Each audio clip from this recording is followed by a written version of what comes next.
अब तक इतनी सी बात के तीसरे एपिसोड में आपने सुना कि कैसे तुलसी के दाड़िंदे बकरे ने उन पर हमला करके उन्हें दिगंबर कर दिया था। ख्याली की पत्नी ने भी इसे तुलसी की जानबूझी हरकत करार देते हुए थाने में अपने पति से रिपोर्ट करा दी। पुलिस ने स्वयं विवेक से इन दोनों की निरोधात्मक गिरफ्तारी कर ली। इन दोनों को मुचलके पर छोड़ा गया। इजलास से लौटते वक्त इन्होंने अपने आपसी गिले शिकवे दूर कर पुनः दोस्ती की बेल को सींच दिया। ये बात दीगर है कि इस बेल की जड़ में उन्होंने साधना शिला पर बैठकर देशी सुरा की बूंदें टपकाकर ही अपनी दोस्ती को हरा भरा किया और दोनों का सामान्य जीवन फिर से शुरू हो गया। लेकिन होनी को कौन टाल सकता है। आगे की दास्तान अगले अध्याय 4 में सुनिए। शीर्षक है झगड़े की दीवार। इसके बाद हर पेशी पर सिपाही सम्मन लेकर गांव में आता रहा और दोनों यार खुशी खुशी हर तारीख पर इजलास में पेश होते रहे। दिन में तो वे सबके सामने एक दूसरे से नहीं बोलते थे, लेकिन शाम होते ही साधना शिला पर उनका याराना पेंग मारने लगता था। उनकी घरवालियां सोचती थीं कि उनका जाबाज वाकई दुश्मनी निभाना जानता है। पेशी वाले दिन उन दोनों की इज्जत अपने घरों में काफ़ी बढ़ जाती थी। गांव से तो दोनों सज संवर कर दोपहर के खाने की पोटली लिए अलग अलग निकलते, लेकिन इसकी सीमा के बाहर आते ही उनकी मिट्टी हो जाती थी। जैसे ही वे इजलास पहुंचते, उनकी फिर से कुट्टी हो जाती और वे दोस्त की जगह फरीकैन बन जाते। इन फरीकैन में तुलसी तो 60 पार थे और ख्याली 50, लेकिन इजलास को आज भी यही लगता था कि वे कभी भी एक दूसरे का कत्ल कर सकते थे। इनका मुकदमा भी दफ़ा 151 का था, अतः इसे भी दफ़ा 302 बनने में कितनी देर लगती। बस जिस भी क्षण रंजिश दोगुनी होती, उसी क्षण दफ़ा भी दोगुनी हो जाती। सरकारी वकील हर पेशी पे दलील पेश करता कि इनकी ज़मानत रद्द करके इन्हें जेल में ठेल दिया जाए। अदालत में तुलसी और ख्याली भी एक दूसरे को इस खूंखार अंदाज से घूरते मानो मौका मिलते ही वे एक दूसरे को कच्चा चबा डालेंगे। उनके तेवर देखकर सरकारी वकील फुदक कर बोलता, देखा हुजूर, फरीकैन की आंखों में कैसा खून सवार है। सरकारी वकील की घबराहट देखकर तुलसी और ख्याली मन ही मन मुस्कुराते और मनाते कि जज साहब एक तारीख और लगा दें। जज साहब जैसे ही अपना फैसला मुलतवी रखते, दोनों की बाँछें खिल जाती। उनके मुकदमे की फाइल बहुत मोटी हो गई थी।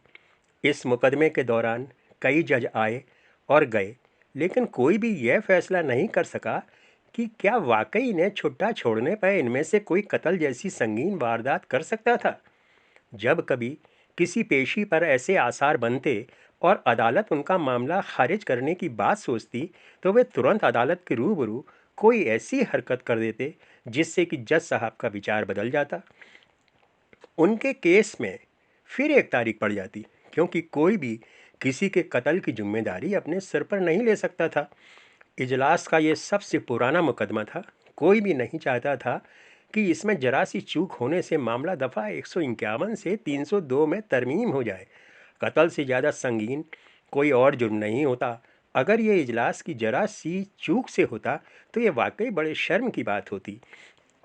इसलिए एक के बाद एक कई जज साहब आए। फिर दफ़ा 151 और दफ़ा 302 के बीच खिंची लकीर पर कुछ वक्त खड़े रहकर वापस हो गए।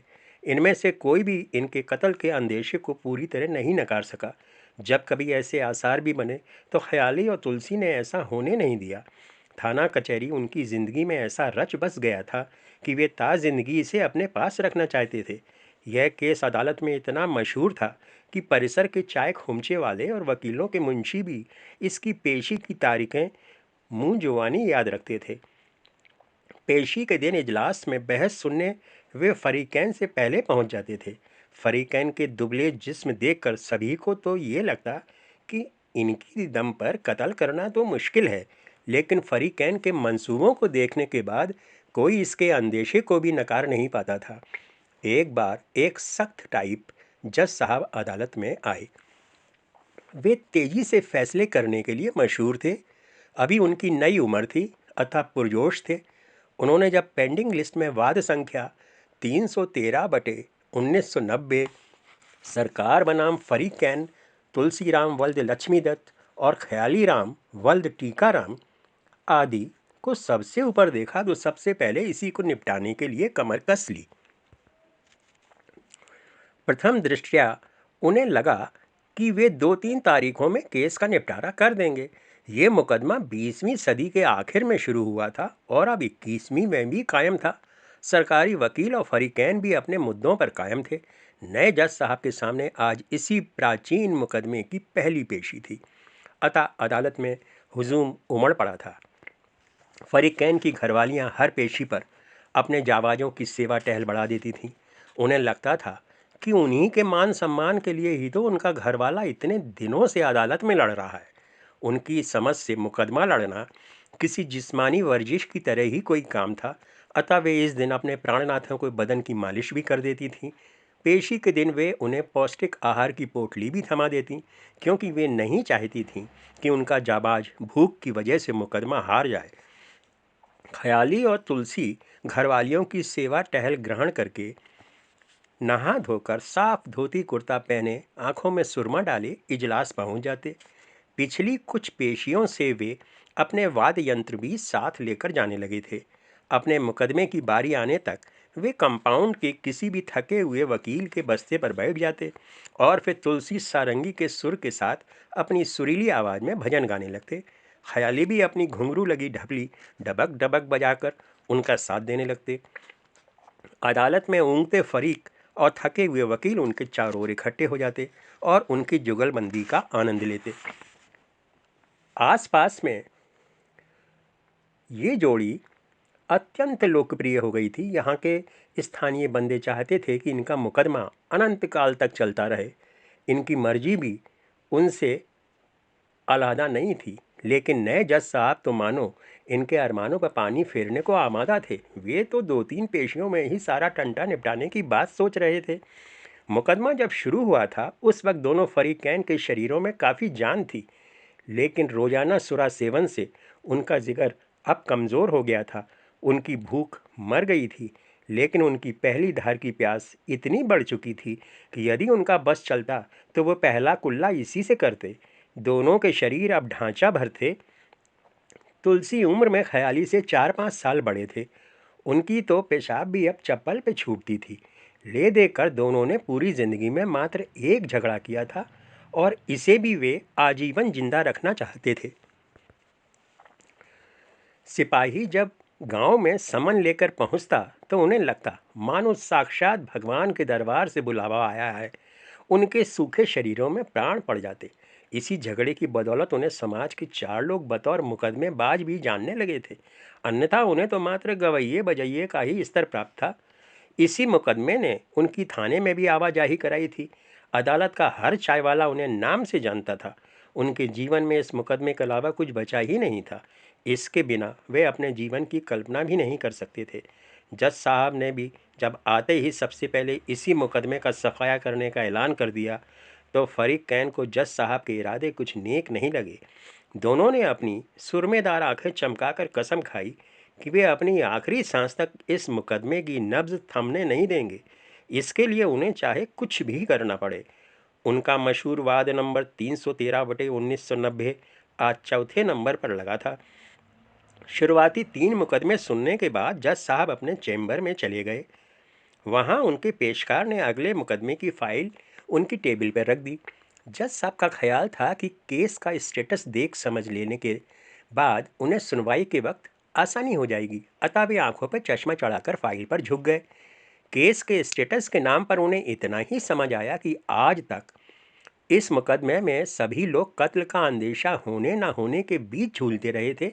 अगर किसी पेशी में अंदेशे वाली बात पुख्ता होती तो अगली में वह फुर्र हो जाती। एक आध पेशी में तो फरीकैन ने अदालत को यहाँ तक एहसास करा दिया था कि उनका कत्ल इजलास में भी हो सकता था, लेकिन अगली पेशी होने तक ये अदावत भी फुर्र हो जाती थी। जज साहब फाइल में गहरे डूबते जा रहे थे। बीच बीच में उनका अर्दली चैम्बर का पर्दा मूंगफली भर सरका कर उनके माथे की सलवटें देख लेता था। अदालत केस के रसिकों से खचाखच भरी थी। ख्याली और तुलसी अदालत के बाहर बैठे आराम से लैया चना खा रहे थे। उनके आसपास चने के छिलकों का ढेर लग गया था। वे पूरे इत्मीनान में थे। इधर जज साहब उनकी फाइल पर फरीकैन की 100% हाजिरी देखकर चकित थे। उन्होंने इतने निष्ठावान फरीक पहली बार देखे थे, जिन्हें पिछले 13 सालों में एक बार दस्त तक नहीं लगे थे। इतने दिनों तक वे अगर मंदिर जाते तो निश्चय ही उन्हें मोक्ष की प्राप्ति हो गई होती। अर्दली से जब बर्दाश्त नहीं हुआ तो वह चैम्बर का पर्दा उठाकर जज साहब के सामने जाकर खड़ा हो गया। जज साहब ने नज़रें उठाई तो वह बोला, हुजूर, मिसल काफ़ी भारी हो चुकी है, पढ़ने में काफ़ी वक्त लगेगा। आज तो फरीकैन की कहानी इन्हीं की जुबानी सुन लीजिए, फिर अगली तारीख पे सबूत देखकर निपटा दीजिएगा। ये दोनों तो खुद ही कूद कूद कर सारी कहानी बताते हैं। इनमें से कोई जब किसी बात को भूल जाता है तो दूसरा तुरंत उसे याद दिला देता है। जज साहब को अर्दली का मशवरा पसंद आया। उन्होंने फाइल वापस भेज दी। अर्दली चैम्बर का पर्दा एक तरफ हटाकर खड़ा हो गया। जज साहब अदालत में जलवा अफरोज हुए। अर्दली ने सलाम बजाया और पुकार लगाने की इजाज़त मांगी। जज साहब ने गंभीरता से सिर हिला दिया। अर्दली लपक कर दरवाजे पर आया और पुकार लगाने लगा, मुकदमा नंबर 313/90 सरकार बनाम फरीकैन तुलसीराम वल्द लक्ष्मीदत्त ख्याली राम वल्द टीकाराम अदालत में हाजिर हों। अर्दली की पुकार सुनकर तुलसी ने हाथ में बची हुई गुड़ की डली मुंह में डाली और खड़े हो गए। ख्याली ने भी अपने हाथ का लैया चना मुंह में झोंका और उसे जल्दी जल्दी निकलकर अदालत के अंदर चल दिए। तुलसी और ख्याली ने अपनी सारंगी और ढपली पहले ही चाय वाले की दुकान पर जमा करा दी थी। इजलास में कदम रखते ही इन फरीकैन की नज़रें बदल गईं। उन्होंने एक दूसरे को घूरा ताकि लोग समझ जाएं कि रंजिश अभी भी कायम है। इन दोनों ड्रामेबाजों को देखकर अदालत में मौजूद चेहरों पर मुस्कान खेल गई। इसी के साथ सभी को आज कुछ मज़ेदार मिलने की उम्मीद भी हो गई। फरीकैन एक तरफ खड़े हो गए। अभिवादन करने के बाद सरकारी वकील ने जज साहब से अपनी बात रखने की इजाज़त मांगी। उन्होंने हाथ उठाकर प्रोसीड का संकेत दिया। जज साहब इन कंकाल जैसे फरीकैन का बारी बारी मुआयना करने लगे। वे सोच रहे थे कि वाकई अगर इनमें से कोई आमादा फसाद हो भी जाए तो कौन किसका कत्ल कर सकता है। उन्हें तो दोनों ही मुंह में गंगा जली डालने लायक लग रहे थे। सरकारी वकील बोले, हुजूर, इस इजलास में मौजूद फरीक तुलसीराम और ख्याली राम एक ही गांव में रहते हैं। ये पड़ोसी भी हैं। इनकी पुश्तैनी रंजिश इनके घरों के बीच बनी पत्थर की दीवार की वजह से थी। ख्याली के मुताबिक तुलसी के वालिद लक्ष्मी दत्त ने एक रात मौका पाकर पत्थर की कच्ची दीवार अपने पड़ोसी टीका राम के घर की तरफ 2 फुट सरका दी और उस पर गोबर पोत दिया था।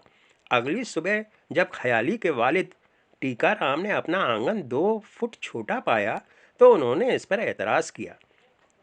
इस मामले में पहली सरफुट अव्वल मौजूदा फरीकैन के वालिदैन लक्ष्मी दत्त और टीका राम के बीच हुई थी। इसका बाकायदा इंदराज थाने के रजिस्टर में भी दर्ज है।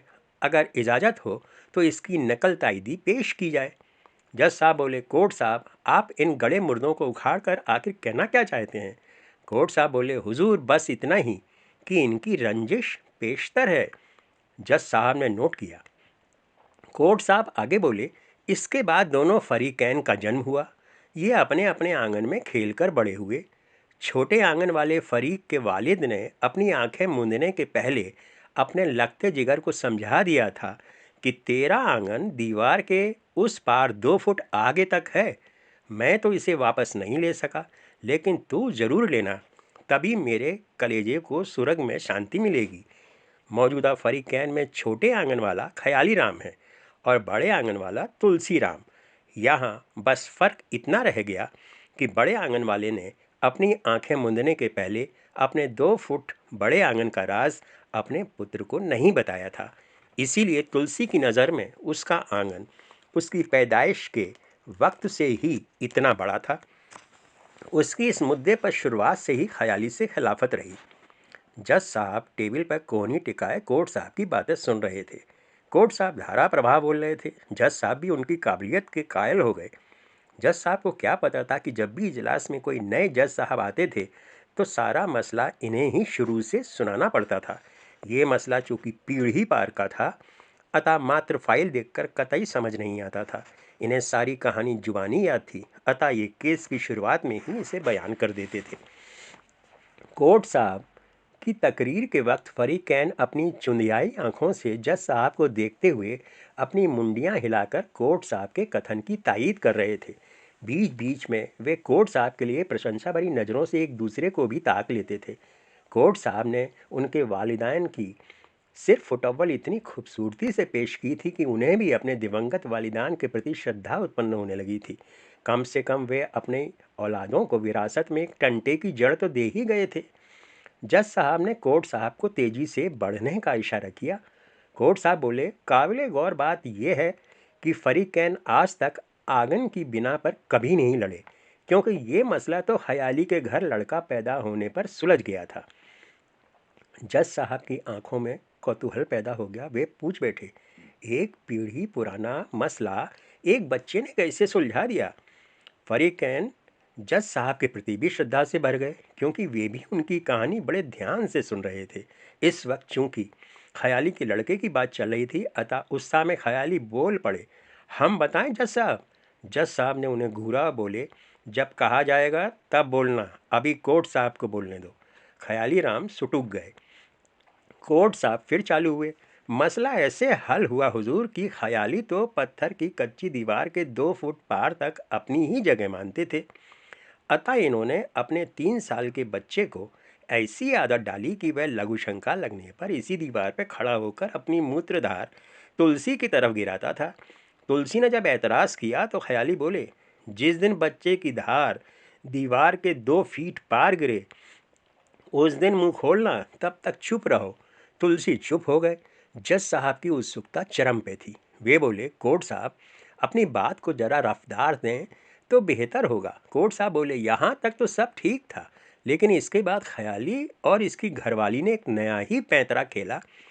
ये बच्चे को दस्तावर चीज़ें गले तक ठुसा ठुसा कर खिलाने लगे। बच्चे को चूंकि ऊंचाई से परली तरफ धार गिराने में मजा आता था, अतः वे अपने अम्मा बाबू का अधपचा प्यार भी तुलसी की तरफ पिछाड़ी करके दीवार के परली तरफ टपकाने लगा। तुलसी को ये हरकत बेजा लगी।